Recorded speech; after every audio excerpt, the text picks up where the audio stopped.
PRP అంటే ఏంటి first platelet rich plasma. Platelet rich ప్లాస్మాలో మనకి గ్రోత్ ఫ్యాక్టర్స్ ఉంటాయి. అవి మన హీలింగ్‌కి ఫాస్టర్ హెల్పింగ్‌కి హెల్ప్ చేస్తది. సో, లెట్స్ సే ఎగ్జాంపుల్ మీ చేతి మీద చిన్న కట్ అయిందనుకోండి 1 వీక్‌లో మానుతది. అదెలా మీ blood supply is good.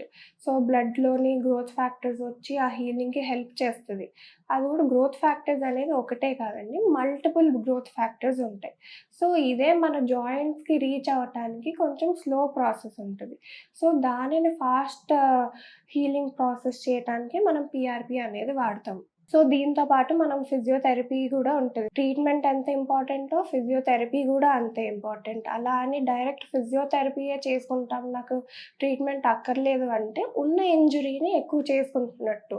So, proper guidance లేకుండా ఫిజియోథెరపీ చేస్తే ఎక్స్‌ట్రా టేర్‌ని కాజ్ చేస్తున్నట్టు, ఇంకా ఎక్స్‌ట్రా ఇంజురీస్‌ని కాజ్ చేస్తున్నట్టు.